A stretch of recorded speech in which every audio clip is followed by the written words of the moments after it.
மறைந்தவன் வருகிறான்.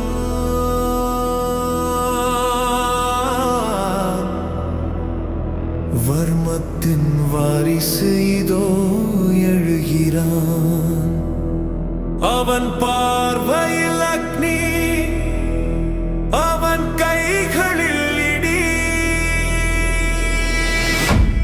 காத்திரு, அவன் வாரிசு. அத்தியாயம் 32. இது போன்ற கதைகளை தொடர்ந்து கேட்க இப்போதே குமார் ஸ்டோரிஸ் சேனலுடன் இணைந்து கொள்ளுங்கள். மறக்காம லைக் பண்ணுங்க, ஷேர் பண்ணுங்க, கமெண்ட் பண்ணுங்க. அவினாஷ் கூறிய அந்த ஒற்றை வார்த்தை விஸ்வாவின் காதுகளில் வெடிகுண்டாய் வந்து விழுந்து அவனது உலகத்தையே ஒரு நொடியில் தலைகீழாக புரட்டி போட்டது. அதுவரை அவனுக்குள் அணை போட்டு வைக்கப்பட்டிருந்த பொறுமை, கட்டுப்பாடு எல்லாமே நொடிப்பொழுதில் சுக்கு நூறாக உடைந்து சிதறியது. கண்கள் அப்படியே இரத்தமாய் சிவக்க, நெஞ்சில் ஆத்திரமும் ஏமாற்றமும் எரிமலையாய் வெடிக்க அவன் கட்டுக்கடங்காத வேகத்தில் அவினாஷை நோக்கி பாய்ந்தான். அவனது கைகள் அவினாஷின் சட்டையை பிடிக்கும் அளவிற்கு ஆக்ரோஷம் அவன் உடம்பெங்கும் பரவியிருந்தது. அங்கிள், என்ன சொல்றீங்க நீங்க? உங்க வாயாலேயே என்னென்னவோ பேசி என்ன ஒரு முட்டாளாக்க பாக்குறீங்களா? விஸ்வாவின் குரல் அந்த அறையையே அதிர வைத்தது. இத்தனை நாளா, இத்தனை வருஷமா எங்க அப்பா மட்டும்தான் உயிரோடு இருக்கிறதா என்கிட்ட சொல்லிட்டு இருந்தீங்க. என் அப்பா இருக்காருடா, அவரை நீ பார்க்கணும்னு என் நெஞ்சில ஒரு வெறிய, ஒரு நம்பிக்கையை விதைச்சிங்க. இப்ப திடீர்னு வந்து எங்க அம்மாவும் உயிரோடு இருக்கிறதா சொல்றீங்க. என்ன வச்சு வேற ஏதாவது சதி திட்டம் போடுறீங்களா? இல்ல என் வாழ்க்கையை வச்சு புதுசா ஏதேனும் நாடகம் ஆடுறீங்களா அங்கிள் என்று விஸ்வா கத்தினான். அவன் கண்கள் கலங்கி கண்ணீர் வழிய தொடங்கினாலும் அதில் ஆத்திரத்தின் தீப்பொறி பறந்தது. உங்க அப்பாவை எப்படியாவது உன் கண்ணில் காட்டுறேன், அவரை நீ நேர்ல பார்க்கணும்னா நான் சொல்றதையெல்லாம் செய்ய அப்படின்னு சொல்லிதானே அந்த ஒரே ஒரு பிடியை வச்சுதானே இவ்வளவு விஷயத்தையும் என்ன செய்ய வச்சிங்க. நானும் என் அப்பாவை பார்க்க போறோம், அனாதையா நிக்கிற எனக்குன்னு ஒரு சொந்தம் கிடைக்க போகுதுங்கிற ஒரே ஒரு ஆசையில உலகமே என்னை ஒதுக்கிய போதும் அத்தனை அவமரியாதைகளையும் கஷ்டங்களையும் நெஞ்சில பட்ட காயங்களையும் தாங்கிக்கிட்டு அமைதியா இருந்தேன். இந்த பள்ளியில எப்படியாவது முதலிடம் பிடிக்கணுங்கிறதுக்காக என்கிட்ட இருந்த அத்தனை திறமைகளையும் உழைப்பையும் என் ஆன்மாவையே வெளிக்கொண்டு வந்து கொடுத்தேன் அங்கிள். மூச்சிறைக்க பேசிய விஸ்வாவின் குரலில் ஆத்திரத்தோடு சேர்ந்து ஏமாற்றப்பட்ட ஒருவனின் வலியும் துரோகமும் கலந்திருந்தது. தன் உடம்பில் ஏற்பட்ட தழும்புகளை நினைத்து பார்ப்பது போல அவன் கதறினான். இந்த முதலிடத்தை நான் சும்மா சொகுசா உட்கார்ந்து வாங்கிடல அங்கிள். அதுக்காக நான் பட்ட கஷ்டம் எவ்வளவு தெரியுமா? என் உடம்புல பட்ட காயங்கள், ஒவ்வொரு நாளும் என் கைகளால சிந்தின ரத்தம், வியர்வையோடு சேர்ந்து என் ரத்தத்தையும் சிந்தி அசிங்கப்பட்டு அத்தனை வலிகளையும் தனியா தாங்கிக்கிட்டு தான் இன்னைக்கு இந்த பள்ளியிலேயே முதல் மாணவனா டாப்பரா வந்து நிக்கிற. இப்பவாவது எங்க அப்பாவை பத்தி சொல்லுவீங்க, அவரை பார்க்க கூட்டிட்டு போவீங்கன்னு ஆவலா பார்த்தா திடீர்னு சம்பந்தமே இல்லாம இப்ப வந்து உங்க அம்மா உயிரோட இருக்கிறதா சொல்றீங்க. இது எந்த விதத்துல நியாயம் அங்கிள்? உங்க மனசாட்சிக்கு இது அடுக்குமா? என்ன வச்சு விளையாடுறீங்களா? இல்ல இப்பவும் என் சூழ்நிலையை பயன்படுத்தி என்ன வச்சு வேற ஏதேனும் பெரிய காரியம் சாதிக்க பாக்குறீங்களா? என்ன வச்சு செய்ய பாக்குறீங்களா என்று விஸ்வா ஆக்ரோஷத்தின் உச்சத்துக்கே சென்று தாங்க முடியாத அதிர்ச்சியோடும் ஏமாற்றத்தோடும் அவினாஷிடம் நியாயம் கேட்டு நெஞ்சு உருகி நின்றான். அவன் காட்டிய அந்த உக்கிரமான ஆக்ரோஷத்தை கண்டும் அவினாஷ் சற்றும் பதறவில்லை. அவனது சட்டையை பிடித்திருந்த விஸ்வாவின் கைகளைக் கண்டு அவர் விலகவும் இல்லை. பல புயல்களை கடந்த அவரது முகத்தில் எப்போதும் குடியேறியிருக்கும் அந்த தீர்க்கமான இமயமலை போன்ற அமைதி அப்படியே இருந்தது. விஸ்வாவின் கண்கள் ஆத்திரத்தில் சிவந்து போயிருப்பதை அவர் சில நொடிகள் உற்று நோக்கினார். பிறகு மெதுவாக தன் கைகளை உயர்த்தி இரும்பை போன்ற விஸ்வாவின் இறுகிய கைகளை பற்றி அவனது ஆத்திரத்தை குறைக்கும் ஒரு தந்தைக்கே உரிய கனிவான துணியில் பேசத் தொடங்கினார். விஸ்வா, முதல்ல உன் கையை என் சட்டையிலிருந்து எடுப்பா. கொஞ்சம் நிதானமாயிரு, அமைதியா உட்காரு. நீ இந்த மாதிரி கோபப்பட்டு கத்தி இங்க இருக்கிற பொருள்களை எல்லாம் அடித்து உடைக்கிறதுனால இங்க மறைந்து கிடக்கிற உண்மை உனக்கு ஏத்த மாதிரி சாதகமா மாறிடாது. உண்மைங்கிறது எப்பவுமே ரொம்ப கொடூரமானது விஸ்வா. அது சில நேரத்துல நம்மால ஏத்துக்கவே முடியாத அளவுக்கு நெஞ்சில வலிகளை தரும், ஆறாத காயப்படுத்தும். ஆனா எவ்வளவு ரணத்தை கொடுத்தாலும் அந்த உண்மையை நீ தாங்கித்தான் ஆகணும். அதை நீ புரிஞ்சுக்கணும். இத்தனை நாளா உன் உசிரா கருதி நெஞ்சில வச்சு தெய்வமா நீ கொண்டாடிட்டு இருக்கிற அவங்க உண்மையாகவே உன்னை பெத்தெடுத்த தாய் கிடையாது. அந்த வார்த்தை விஸ்வாவின் நெஞ்சில் ஒரு கூர்மையான ஈட்டியாய் பாய்ந்து ஊடுருவியது. அவனது கைகள் சட்டென்று அவினாஷின் சட்டையை விட்டு நழுவின. காலடியில் இருந்த பூமி சட்டென்று பிளந்து தனியே பாதாளத்தில் விழுவது போல அவன் அப்படியே அதிர்ச்சியில் திகைத்து பேச்சற்று உறைந்து போய் நின்றான். அவனது உலகமே ஸ்தம்பித்தது போலிருக்க அவினாஷ் தன் குரலை இன்னும் கொஞ்சம் தாழ்த்தி தொடர்ந்தார். ராசாத்தி, உன்னை தன் மார்போடு அணைச்சி வளர்த்த அம்மாதான், அதுல எந்த மாற்று கருத்தும் இல்ல. ஆனா அன்னைக்கு உன்னோட இந்த உசிரை காப்பாற்றுவதற்காக அந்த பதற்றமான சூழ்நிலையில அவங்க தன் சொந்த உசிரையே, தன் வாழ்க்கையையே பணயம் வச்சாங்க. அந்த விஷயம் உனக்கு தெரியுமா? கண்டிப்பா தெரியாது. ஏன் தெரியுமா விஸ்வா? நீ நல்லா இருக்கணும், உன்னோட எதிர்காலம் சிறப்பா இருக்கணும், உனக்கு எந்த ஒரு சின்ன ஆபத்தும் வந்துடக்கூடாதுங்கிறதுக்காக அவங்க உலக கண்ணிலிருந்து தன்னையே முழுசா மறைச்சிக்கிட்டாங்க. ஒருவேளை இந்த கசப்பான உண்மையை நீ விவரம் தெரியாத சின்ன பிள்ளையா இருக்கும்போதே நான் உன்கிட்ட சொல்லி இருந்தா அதை உன்னோட அந்த பிஞ்சு மனசால எப்படி தாங்க முடியும்னு எனக்கு தெரியல. அந்த பயத்தால தான் நான் அப்போ உன்கிட்ட இருந்து இந்த விஷயத்தை முழுசா மறைச்சேன். அவினாஷின் குரல் இப்போது இன்னும் சற்று தணிந்தது. அவரது கண்களில் ஒரு இனம் புரியாத சோகமும் கடந்த கால நினைவுகளின் பாரமும் குடியேறியது. அவர் விஸ்வாவின் தோள்களை பற்றி கொண்டு உருக்கமாக பேசினார்.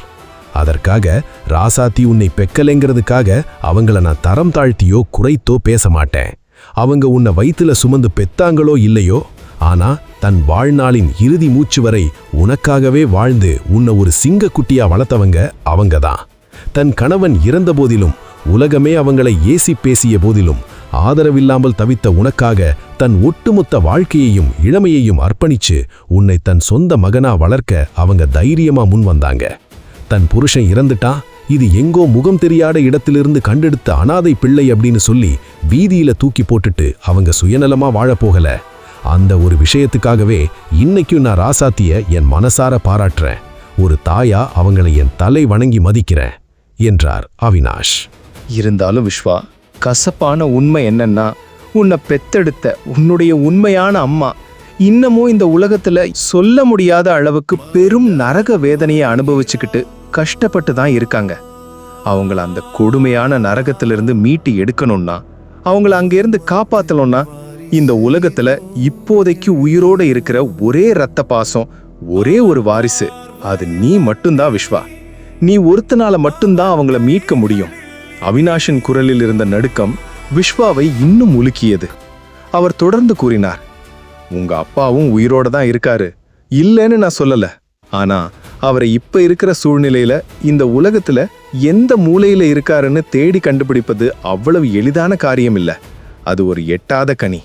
அதனால இப்போதைக்கு நம்ம முன்னாடி இருக்கிற மிக முக்கியமான அவசரமான விஷயம், அந்த நரகத்துல தவிச்சுக்கிட்டு இருக்கிற உன்னை பெத்த அம்மாவோட உசுரை காப்பாத்துறது தான்.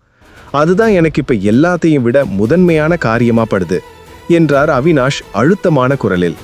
இதை அனைத்தையும் கேட்ட விஸ்வா தன் காலடியில் இருந்த பூமி அப்படியே சரிந்து நழுவுவது போல நிலை தடுமாறி பின்வாங்கினான்.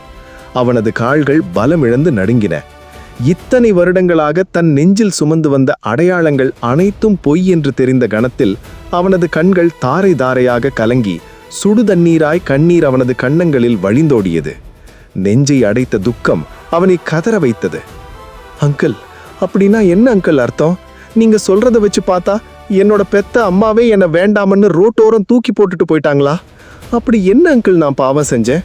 பிறந்த உடனே தன் உடம்புல இருந்து பிரிஞ்ச தன் சொந்த குழந்தைய முகம் பார்க்காம தூக்கி போட்டுட்டு போற அளவுக்கு என் பெத்த அம்மாவுக்கு அப்படி என்னதான் பெரிய பிரச்சனை இருந்தது?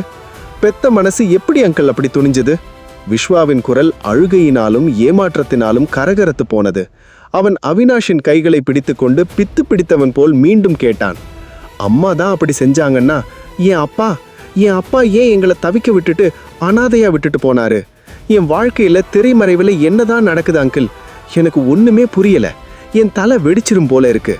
10 வயசு வரைக்கும் என்னோட வாழ்க்கை ரொம்ப சாதாரணமான நிம்மதியான ஒரு அழகான வாழ்க்கையா தான் இருந்துச்சு.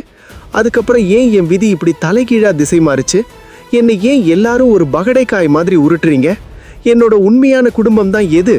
இந்த உலகத்துல நான் யார் அங்கிள்? எனக்குன்னு ஒரு சொந்தம் இருக்கா இல்லையா என்று அவன் தன் நெஞ்சில் கைகளால் அடித்துக்கொண்டு ஆழமான வேதனையோடும் அனாதையாய் நின்ற பரிதவிப்போடும் அழுது கொண்டே கேட்டான். அவனது ஒவ்வொரு கேள்வியும் அந்த அறையின் சுவர்களில் மோதி கேட்பவர்களின் நெஞ்சை கிழிக்கும் ஓலமாய் எதிரொலித்தது. விஸ்வாவின் நெஞ்சை பிளக்கும் அந்த அழுகையும் அவனது மனதை குடையும் ஏகப்பட்ட கேள்விகளும் இரும்பை போன்ற அவினாஷின் இதயத்தையே ஒரு கணம் உலுக்கி பார்த்தது. அவனது தவிப்பைக் கண்டு அவரது உள்ளம் துடித்தாலும் பல ஆபத்துகளை கடந்து பழகிய அவர் தன் முகத்தில் எந்த ஒரு சிறு உணர்ச்சியையும் வெளிக்காட்டிக் கொள்ளவில்லை. அவர் தன் உணர்ச்சிகளை கட்டுப்படுத்தி கொண்டு நிலை குலைந்து போய் நிற்கும் விஸ்வாவை நேராக தீர்க்கமாக பார்த்து மிக கம்பீரமாக கூறினார், விஸ்வா, நீ என் முன்னாடி நின்னு அழுதுகிட்டு கேட்கிற அத்தனை கேள்விகளுக்கும் உன் ஒட்டுமொத்த வாழ்க்கை மர்மங்களுக்கும் என்கிட்ட தெளிவான பதில் இருக்கு. ஆனா அதை நான் இப்பவே இந்த நொடியே உன்கிட்ட அப்படியே காட்டிட்டா உன்னால அவங்களோட அந்த வலியையும் அவங்க இத்தனை வருஷமா அனுபவிச்ச வேதனையையும் முழுசா உணர்ந்து புரிஞ்சிக்க முடியுமா உன்னால? அதை புரிஞ்சிக்க முடியாது. எல்லாவற்றையும் நீயே தேடி போய் உணரணும். அவினாஷின் கண்கள் சட்டென்று சுருங்கி அவரது குரலில் எச்சரிக்கை தொனி கூடியது. அவர் விஸ்வாவின் தோள்களை இறுக பற்றி கொண்டார். உங்க அம்மா என்னதான் சுதந்திரமா பவர்ஃபுல்லான இடத்துல இருந்தாலும் அவங்க கழுத்துக்கு அவங்க உயிருக்கும் எப்பவுமே ஆபத்து இருந்துகிட்டு தான் இருக்கு. உங்க அம்மா வெளிப்படையா பார்க்கும்போது சந்தோஷமா இருந்தாலும் அவங்க மனசு ஒரு இருட்டு அறையில் தான் மகனை தேடி அலைஞ்சிட்டு இருக்கு. நீ உங்க அம்மாவை சந்திக்கிறப்ப உனக்கே இது புரியும். அதே நேரத்துல இன்னொரு மிக முக்கியமான ஆபத்து இருக்கு விஸ்வா. நீ இன்னும் இந்த உலகத்துல உயிரோட தான் இருக்கிறேங்கிற விஷயம் உங்க குடும்பத்தோட அந்த படு பயங்கரமான பரம்பரை எதிரிகளுக்கு தெரிஞ்சதுன்னா அடுத்த நிமிஷமே அவங்க உங்க அம்மாவை கொடூரமா கொன்னுட்டு உன்னை தேடி உன்னோட உசிரை எடுக்க இந்த இடத்துக்கே வருவாங்க. ஏன்னா 2004 நடந்த அந்த சம்பவத்துக்கு அப்புறம் நீ இன்னமும் சாகல, உயிரோட தான் இருக்கிறேங்கிற விஷயம் அவங்களுக்கு தெரியும். அதனாலதான் நீ என்னைக்காவது ஒரு நாள் உன் ரத்த பாசத்தை தேடி உங்க அம்மாவை தேடி வருவ. அப்போ உன்னை ஒட்டுமொட்டமா தூக்கிடலாங்கிற அந்த ஒரே ஒரு நரித்தனமான கணக்குல தான் உங்க அம்மாவை அவங்க இன்னும் உயிரோட விட்டு வச்சிருக்காங்க. இப்போ உன்னோட அடையாளத்தையோ நீ உயிரோட இருக்கிற உண்மையையோ சின்னதா வெளிக்கொண்டு வந்துட்டாங்கன்னு வச்சுக்க. இந்த உலகத்துல நீ நினைச்சு பார்க்க முடியாத அளவுக்கு மிகப்பெரிய பிரளயமே ஏற்படும். உன்னை சுத்தி இருக்கிற எல்லாமே அழிஞ்சு சாம்பலாயிடும் என்றார் அவினாஷ். தொடரும்.